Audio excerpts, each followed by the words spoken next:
ओम शांति। तिथि बोले तारीख है 4/6/2023। अव्यक्त बाबा जो रिवाइज कोर्स 31/12/94 जो नए वर्ष की शुभ भावना गुण स्वरूप वर्ष के रूप में मनाए। अज नवयुग रचना बाप दादा पंहिंजे नवयुग राज्य अधिकारी ॿारनि खे ॾिसनि पिया। नव वर्ष के ॾिसी पंहिंजो नवयुग यादि ईंदो आहे। नवयुग जे अॻियां ये नव वर्ष कोई वॾी ॻाल्हि न आहे। जे नवयुग में हर वस्तु हर व्यक्ति प्रकृति सभु नयो ई नयो हूंदो। नयो वर्ष जॾहिं शुरू थींदो आहे त पुराणी वस्तु व्यक्ति जे पुराणे स्वभाव संस्कार चाल चलन कुझु नयो हूंदो आहे कुझु पुराणो।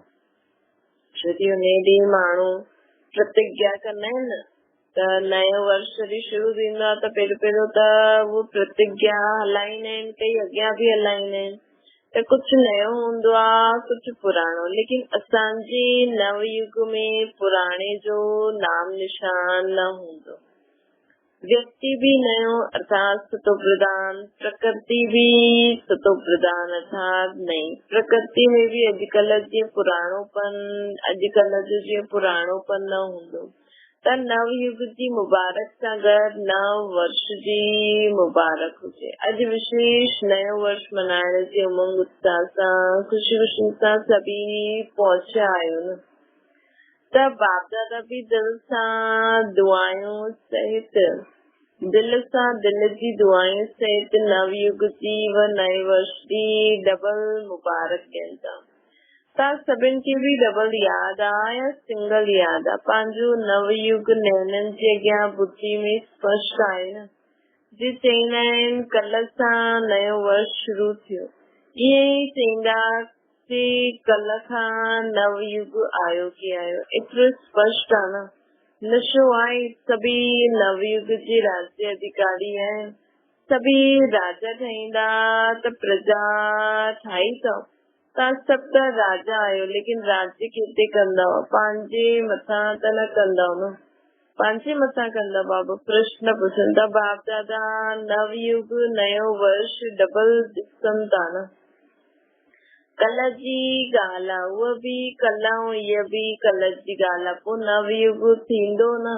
हाणे नवयुग जी ड्रेस साम्हूं ॾेखारे में ॾे थी अर्थात नयो शरीर। बस पुराणी ड्रेस छॾंदासीं पोइ नई ड्रेस धारण कंदासीं त उहा ड्रेस सुठी चमकीली सुंदर आहे न। हाणे त ॾिसो हर व्यक्ति में कोई न कोई नुक्स हूंदो आहे।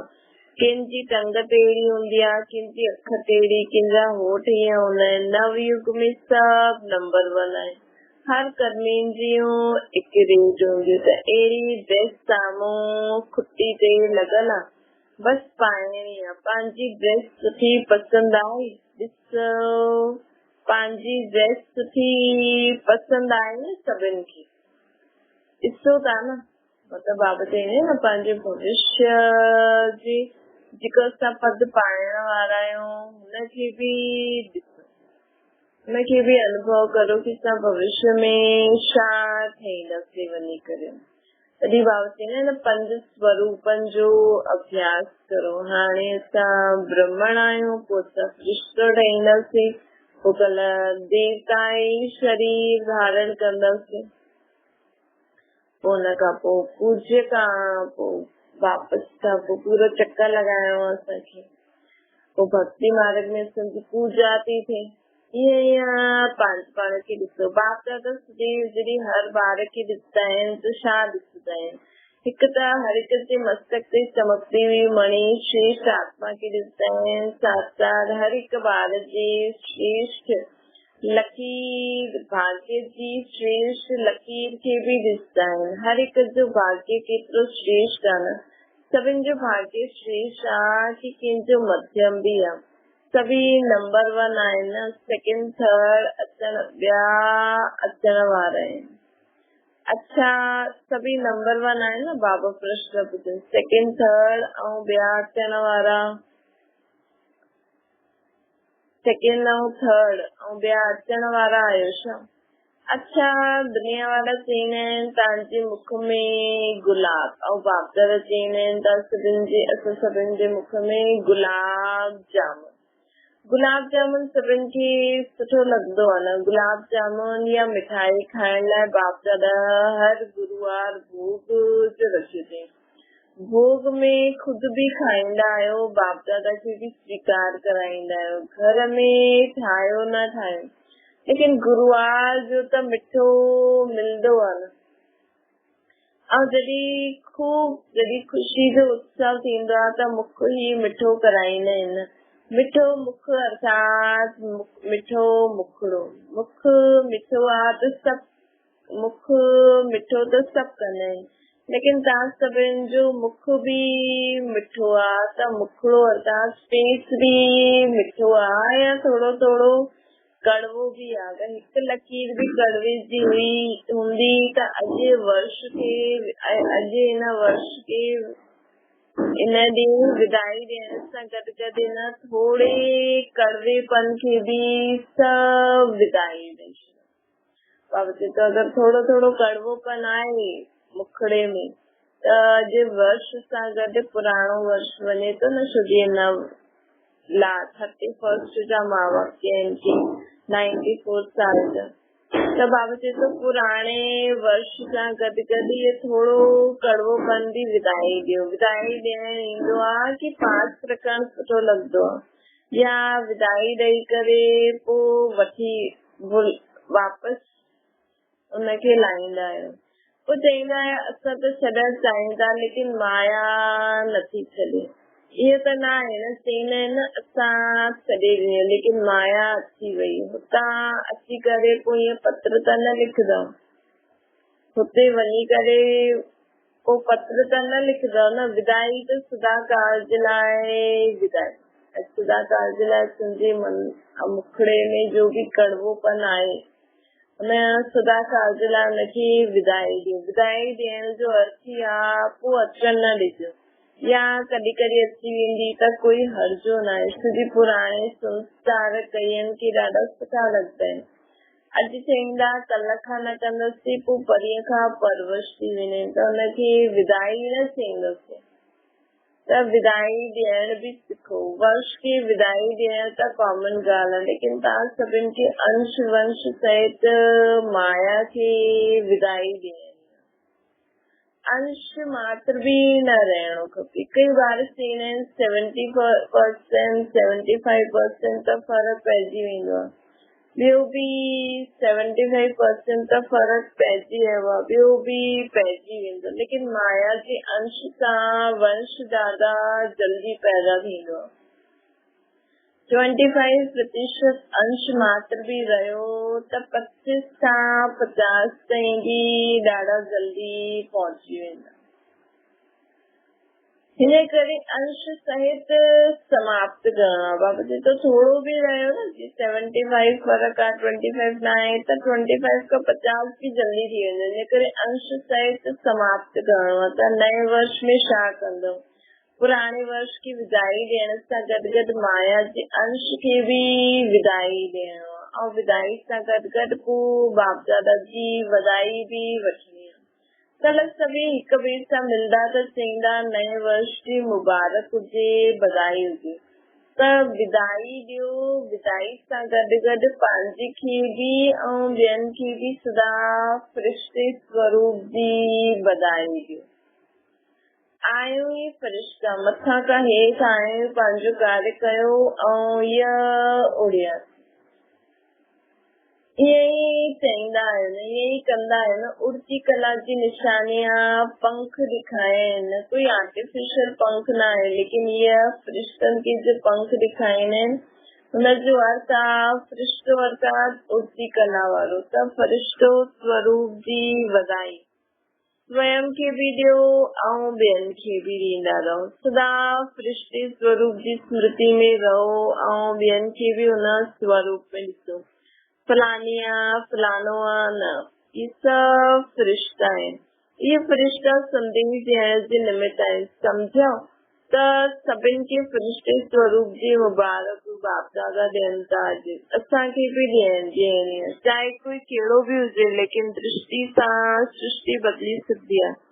जॾहिं सृष्टि सां सृष्टि बदिली सघंदी आहे त छा ब्रह्मण न बदिली सघंदा आहिनि? असांजी दृष्टि स्मृति हर आत्मा खे बदिले ॾींदी। असांजी दृष्टि ऐं स्मृति हर आत्मा खे बदिली ॾींदी। बाप दादा खे कॾहिं कॾहिं ॿारनि जे मथां हसी ईंदी आहे, तव्हां माण्हुनि खे बि पंहिंजे मथां ईंदी आहे? बाबा प्रश्न पुछनि। हिकु तरफ़ चईंदा आहिनि असां विश्व परिवर्तक, विश्व कल्याणकारी आहियूं। पोइ विश्व परिवर्तक अची करे चईंदा आहिनि कि मूंसां इहा बदिली नथो सघे। पंहिंजे प्रति बि कॾहिं रोअण कंदा आहियूं, चाहींदा आहियूं इहे नथा करे सघूं, पोइ बि करे वठंदा आहिनि। चाहींदा आहिनि इहे न करूं, पोइ बि करे वठंदा आहिनि। त विश्व परिवर्तक स्वयं जे लाइ चए मां चाहींदो आहे लेकिन करे नथो सघां, त हुनखे टाइटल छा ॾींदसि? विश्व परिवर्तक चईंदासीं? त बाबा चए थो हुनखे विश्व परिवर्तक चइणु खपे या कमज़ोर चइणु खपे? गीत ॿुधाईंदा आहियो न, छा करे कीअं करे पतो न कॾहिं थींदो। ये गीत गाईंदा आहिनि बाबा जी लाइ। ये गीत बाप दादा त ॿुधंदा आहिनि। जॾहिं विश्व परिवर्तक विश्व कल्याणकारी, त छा कोई आत्मा खे न बदिली सघंदा आहिनि? स्वयं खे न बदिली सघंदा आहिनि। अगरि स्व परिवर्तक बि न, त विश्व परिवर्तक कीअं थींदासीं? जॾहिं असां चऊं था मास्टर सर्वशक्तिवान आहियूं, त मास्टर सर्वशक्तिवान छा हिकु सेकेंड में पंहिंजी कमज़ोरियुनि खे बदिली न करे सघंदा?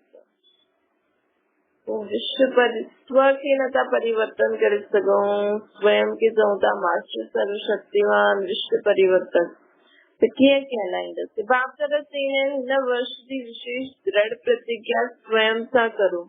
प्रतिज्ञा जो अर्थ इहा आहे कि शरीर हली वञे लेकिन जो प्रतिज्ञा कई आहे उहो प्रतिज्ञा न वञे। त प्रतिज्ञा करण जी एतिरी हिम्मत आहे? कंदाओ ड्रिजदाओ त न? त इहे ई प्रतिज्ञा करो कि मां कॾहिं बि कंहिंजी कमज़ोरी व कमी खे न ॾिसंदमि,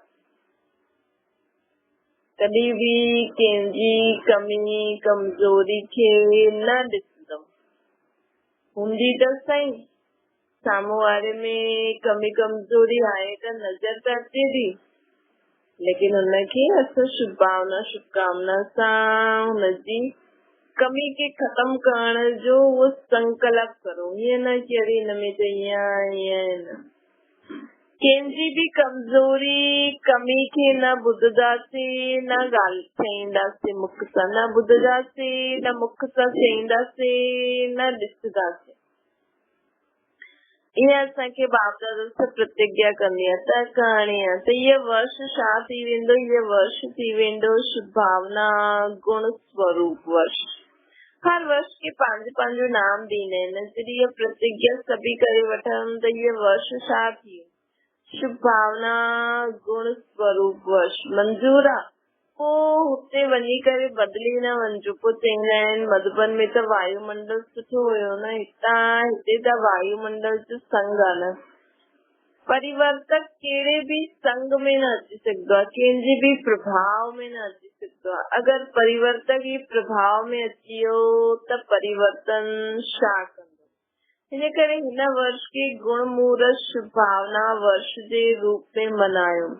कंहिंजी अशुभ ॻाल्हि खे बि तव्हां पाण वटि शुभ करे उठायो। अशुभ ॾिसंदे हुए तव्हां शुभ दृष्टि सां ॾिसो। अशुभ ॾिसंदे हुए बि असां शुभ दृष्टि सां ॾिसूं। जॾहिं प्रकृति खे बदिली सघंदा आहियूं त मनुष्य आत्माउनि खे न बदिली सघंदा आहियूं, ऐं हुनमें बि ब्राह्मण आत्मा आहिनि, उन्हनि खे न बदिली सघंदा आहियूं। जॾहिं सभिनि जे प्रति शुभ भावना हूंदी त कारण शब्द समाप्त थी करे निवारण शब्द ही ॾेखारे में ॾींदो। भई चईंदा न हिन कारण इन ईअं कई, हिनजी न कमज़ोरी जे कारण ईअं थियो। जॾहिं असां हुनजी कमी कमज़ोरी ॾिसंदासीं न, हुनजे लाइ शुभ भावना शुभकामना रखंदासीं त कारण शब्द से ही ख़त्म थी करे निवारण शब्द ॾेखारे में ॾींदो। हिन कारण सां इहे थियो, हिन कारण सां इहे थियो, न कारण खे निवारण में परिवर्तन करो। हिम्मत आहे सुठो आहे। बाप दादा जॾहिं टीवी खोलंदा आहिनि त ॾाढो मज़ो ईंदो आहे। इहे कलयुगी टीवी न ॾिसंदा आहिनि, बाबा ब्रह्मणनि जी टीवी ॾिसंदा आहिनि। ईअं न तव्हां माण्हू हुन टीवी खे खोले करे ॾिसो, ईअं न कजो। त जॾहिं ॿारनि जो खेल ॾिसंदा आहिनि त ॾाढो मज़ो ईंदो आहे। मिकी माउस जो खेल त कंदा आहियो न, थोरे टाइम जे लाइ कोई शेर ठही वेंदो आहे, कोई कुतो ठही वेंदो आहे। जे समय क्रोध कंदा आहियो हुन समय छा ठही वेंदो आहे। जे समय कंहिंसां डिस्कस कंदा आहियो हुनजे मथां वार कंदा आहियो, सिद्ध कंदा आहियो त हुन समय छा ठही वेंदा आहियो। मिकी माउस ई ठही वेंदा आहिनि। त हिन वर्ष मिकी माउस न ठहिणो, फ्रिश्तो ठहिणो। मिकी माउस जो खेल ॾाढो सुठो कयो। त इहे वर्ष हाणे एॾा शक्तिशाली वर्ष मल्हाइणो आहे, छो जी समय खे समीप लाइणो आहे न असांखे। बाबा चवनि था इहे वर्ष असांखे शक्तिशाली ठाहिणो, मिकी माउस न ठाहिणो आहे। सभिनि खे छा ठाहिणो आहे, असांखे फ्रिश्तो ठाहिणो आहे। मतलब कॾहिं केतिरे गुस्सो, कॾहिं चिड़चिड़, कॾहिं छा ईअं न। हुन समय असां कोई न कोई जीव जंतु जानवरनि जो संस्कार थींदो त उहो ठही वेंदा आहिनि, त उहो न ठाहिणो आहे असांखे। त इहे वर्ष एॾा शक्तिशाली वर्ष मल्हाइणो आहे, छो जी समय खे समीप अचणो बि आहे, लाइणो बि आहे। ड्रामा अनुसार त अचणो ई आहे, लेकिन लाइण वारा केरु असां आहियूं न। ड्रामा अनुसार विनाश त थियणो ई आहे, लेकिन उन विनाश खे असां जल्दी लायूं, हुनजे लाइ असांखे संपूर्ण ठही वेंदासीं। त असांजी संपन्न ऐं संपूर्ण स्थिति उन विनाश खे जल्दी आह्वान कंदी। असां तैयार थी करे वियूं। ॿी विशेषता हिन वर्ष में छा कंदव, हिन वर्ष में हिकु त बधाई ॾींदा, ॿियो कंहिंखे न कंहिंखे गिफ्ट ॾियो। त हिन वर्ष में सदैव हर हिक खे जो बि जॾहिं बि संबंध संपर्क में अचे, चाहे ब्राह्मण परिवार चाहे ॿियूं आत्मायूं, उन सभिनि खे हिन हिकु त मदर बोल जी गिफ्ट ॾियो, स्नेह जे बोल जी सौगात ॾियो। ऐं ॿियो सदैव कोई न कोई गुण जी शक्ति जी सौगात ॾियो।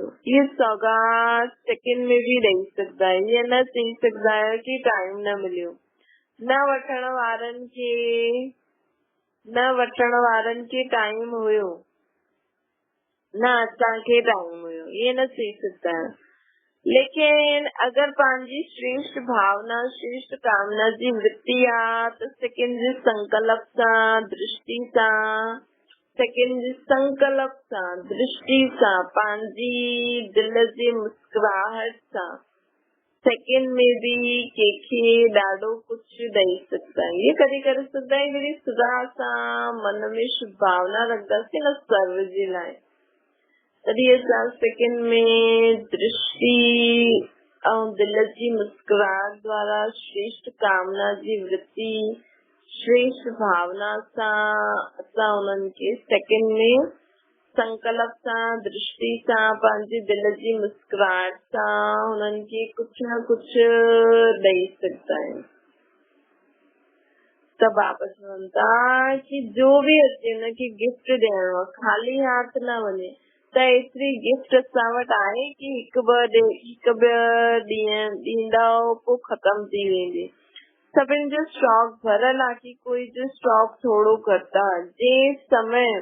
जे वटि कमु हुजे उहो हथ उठायो, भरे ॾींदासीं। जे वटि कमी आहे उहो चुटकी जनक खे लिखी ॾिजो। खे ॾियण त उहा लिखी करे जनक खे ॾियणो आहे, उहो क्लास कराईंदी। कमी त न रहणी खपे, न दाता जा ॿार ऐं कमी हुजे त सुठो न आहे। सभु दाता जा ॿार आहियूं त कमी न हुजणो खपे, इन करे भरपूर थी करे वञिजो। कमी खे खणी न वञिजो। वर्ष सां गॾु कमियुनि खे बि विदाई ॾियो। हाणे ईअं न कि सिर्फ़ कल्ह हिकु ॾींहं जी गिफ्ट ॾींदासीं, न, सॼो वर्ष सभिनि खे गिफ्ट ॾियणी आहे। कहिड़ी गिफ्ट ॾियणी आहे असांखे? असांजी श्रेष्ठ भावना श्रेष्ठ कामना जी वृत्ति हुजे। वृत्ति सां सेकंड जे संकल्प सां दृष्टि सां पंहिंजे दिल जी मुस्कुराहट सां आत्मा इनखे कुझु न कुझु ॾियणो। गिफ्ट असांखे सभिनि खे ॾियणी आहे, कमी न हुजणी खपे। त बाबा चवनि था सॼो वर्ष इहो बाटो बिना गिफ्ट जे कोई बि न वञे त केतिरो सुठो लॻंदो न। अगरि कोई ईंदो आहे हुनखे नंढी सी प्यार सां गिफ्ट ॾियो त केतिरी ख़ुशी ईंदी आहे। चीज खे कॾहिं ॾिसंदा न, लेकिन गिफ्ट असां स्नेह जे रूप खे ॾिसंदा आहियूं। त जंहिं स्नेह सां असां हुननि खे हिकु रुमाल बि ॾिनो न त बि उहा रुमाल खे न ॾिसंदा, लेकिन स्नेह जे रूप खे ॾिसंदा आहिनि कि उन्हनि केॾो स्नेह सां मूंखे इहो रुमाल ॾिनो। त स्नेह ॾियणो स्नेह वठणु आहे न। अगरि कोई असांखे स्नेह न बि ॾे त तव्हां हुननि सां वठी वठो। अगरि कोई स्नेह न बि ॾे त तव्हां हुननि खां वठी वठो। वठणु ईंदो आहे या शर्म कंदा आहियो? चओ न, अगरि असां त हुननि खे स्नेह ॾियूं लेकिन उहो न ॾियनि था त तव्हां बि वठो, त तव्हां बि हुननि खां वठी वठो। वठणु ईंदो आहे कि शर्म कंदा कीअं वठो? हिन वठण में कोई हर्ज न आहे। उहो तव्हां ते क्रोध करे तव्हां स्नेह जे रूप में हुनखे वठी वठो, मतिलबु बदिली करे वठी वठो। तव्हां विश्व परिवर्तक आहियो न, त तव्हां हुनजे क्रोध खे परिवर्तन न करे सघंदा आहियो। त विश्व परिवर्तक कंहिंजे नेगेटिव खे पॉजिटिव में न बदिली करे सघंदा आहिनि। त केॾी हिकु बाबा जी ॻाल्हि अगरि असां धारण करूं कि कोई कॾहिं कॾहिं थींदो न, कोई क्रोध बि कंदो आहे, कोई डांटदो बि आहे त साम्हूं वारो खिलंदो रहंदो, चईंदो कोई ॻाल्हि कोन्हे, तुंहिंजा वॾा आहिनि असांखे सेखारीनि था। त हुननि जे क्रोध खे न ॾिठो, लेकिन वॾा आहिनि, उन्हनि जो स्नेह आहे, हिन करे असांखे सेखारीनि था, हिन करे असांखे चवनि था। या सोचदा आहिनि कि वीचारा कंहिंखे चवनि, ॾाढो परेशान थी विया आहिनि त असांखे डांटनि था या उल्टो सुठो चवनि था। त बाबा चवनि था कि सदा इहो पॉजिटिव में चेंज करे ईअं वठो। त सदा ये वर्ष सदा स्नेह ॾियणो आहे, स्नेह वठणो। ये न चइणो आहे कि कोई ॾिनई न, कीअं ॾिनई न, छा करो, उहो ॾे या न ॾे तव्हां वठो। कुझु त ॾींदो न, नेगेटिव खां पॉजिटिव, नेगेटिव ॾींदो या पॉजिटिव ॾींदो, कुझु त ॾींदो। लेकिन हे विश्व परिवर्तक तव्हांखे नेगेटिव खे पॉजिटिव में परिवर्तन करणो ई आहे। अच्छा, सभिनि खे नेगेटिव खे पॉजिटिव में परिवर्तन करणो ई आहे। बाबा छा था चवनि कि असांखे कंहिंखे न कंहिंखे कुझु न कुझु गिफ्ट ॾियणो आहे, स्नेह ॾियणो आहे, स्नेह वठणो आहे। अगरि कोई कड़ाहट बि ॾे त असांखे हुनखे पॉजिटिव में परिवर्तन करणो आहे। ॾिसां विश्व परिवर्तक आहिनि त बाबा सम्झ हिन वर्ष छा करणो आहे। छा डबल विदेशी छा कंदा, गिफ्ट ॾींदा? दाता ठही विया आहियो, वाह दातापन जी, वाह दातापन जी मुबारक हुजे। बाप दादा चवनि था, बाप दादा रोज़ ॿारनि जी हिकु ॻाल्हि ॾिसंदा आहिनि, कहिड़ी कि इहा माउ मुंहिंजी इहा परेशान करे ॾींदा आहिनि। कॾहिं मुंहिंजो अची वेंदो आहे, कॾहिं मां अची वेंदो आहे, त विच विच में परेशान कंदो आहे। त जॾहिं वर्ष परिवर्तन थिए थो त हिन माउ मुंहिंजी खे बि परिवर्तन करो। शब्द भले मां चओ, लेकिन मां केरु? ओरिजिनल मां कंहिंखे चइबो आहे? मां मतिलबु मां, मैं, शरीर खे या आत्मा खे मां आत्मा चइबो आहे न। त जॾहिं बि मां शब्द यूज़ करो त छो न मां शब्द के ओरिजिनल स्वरूप, ओरिजिनल अर्थ स्मृति में रखते हुए यूज़ करो। ऐं सॼे ॾींहं में केतिरी बार मां शब्द यूज़ कंदा आहिनि, चइणो ई पवंदो आहे। मुंहिंजो बि कई बार यूज़ कंदा आहिनि, त मां भी कई बार यूज कंदा आहियो, त जेतिरी बार मां शब्द यूज कंदा आहियो न ओतिरी बार अगर वास्तविक अर्थ में मां स्मृति में लायो त मां धोखो ॾींदो या उड़ाईंदो। जॾहिं भी मां शब्द यूज कंदा आहियो उन समय यही सोचो मां आत्मा आहियां, छो जी मां मुंहिंजो शब्द जे बिना रही न सघंदा, चइणो ई पवंदो। ऐं आदत भी आहे कि मां मुंहिंजे जी संस्कार पक्का थी आहिनि, त जंहिं समय मां शब्द चईंदा आहियो उन समय सोचो मां के मां शरीर त न आहियां न, बॉडी कॉन्शियस तॾहिं अचे जॾहिं मां शरीर आहियां। शरीर त शरीर खे त मुंहिंजो चइबो आहे न, ईअं न, मुंहिंजो शरीर, त इहे मां शरीर चईंदा आहियो छा? कॾहिं ग़लती सां भी न चईंदव न कि मां शरीर आहियां, ग़लती सां भी न चईंदव, त मां शब्द ॿियो ई स्मृति ऐं समृद्धि लाइण वारो शब्द आहे, किराइण वारो न। त परिवर्तन करो, विश्व परिवर्तक पक्का आहियो न। ॾिसण कचो न ठहिणो, ॾिसजो कचो न ठहिणो। मां शब्द खे अर्थ सां परिवर्तन करो, जॾहिं भी मां शब्द चओ त हुन स्वरूप में टिकी वञो आहे। ऐं जॾहिं मुंहिंजो शब्द यूज कंदा आहियो त हुन खां पहिरियों मुंहिंजो के, मुंहिंजी ये चीज, मुंहिंजो परिवार, मुंहिंजो सेंटर, मुंहिंजा जिज्ञासु, मुंहिंजो कंदा आहियो न। मुंहिंजी सेवा हिननि छो कई, इहे चईंदा आहियो न, खेल त कंदा आहियो न। त जॾहिं मुंहिंजो शब्द ॻाल्हाईंदा आहियो त मुंहिंजो चइण सां शब्द ये यादि करो कि मुंहिंजो के, पहिरियों मुंहिंजो बाबा यादि करो, पोइ मुंहिंजो ॿियो यादि करो। त हिते जाते बाप हूंदो उते देह अभिमान व गिरावट न हूंदी। मुंहिंजो स्वभाव, मुंहिंजो संस्कार, मुंहिंजी चीज चइण खां पहिरियों मुंहिंजो बाबा, त मुंहिंजी चीज ऐं तव्हांजे विच में बाबा अची वियो, त मुंहिंजो बाबा आहे, चीज बाबा जी, त देह अभिमान व गिरावट न ईंदी। त मां मुंहिंजो इन ॿ शब्दनि खे हुन वृत्ति सां, हुन दृष्टि सां, हुन अर्थ सां ॾिसो ऐं ॻाल्हायो। मुंहिंजो शब्द मुख सां निकिरण पहिरियों मुंहिंजो बाबा यादि अचे त निरंतर योगी थी वेंदव न। छोकी हर घंटे में मुंहिंजो मां शब्द त यूज कंदा आहियो, कारोबार में भी करणो पवंदो, त जेतिरी बार ये रिपीट करो, मुख सां चओ व मन सां सोचो मां मुंहिंजो, त अर्थ के परिवर्तन करो। हद खां बेहद में वञणो। जॾहिं बेहद सृष्टि जा परिवर्तक आत्मा आहियो त हद में छो वेंदा आहियो? सिर्फ भारत परिवर्तक त न आयो न, या डबल विदेशी सिर्फ फॉरेन परिवर्तक त न आयो न, विश्व परिवर्तक। विश्व अर्थात बेहद विश्व परिवर्तक आयो, ये पक्को याद आहे न, त ऑटोमेटिकली निरंतर योगी सहज ठही वेंदव।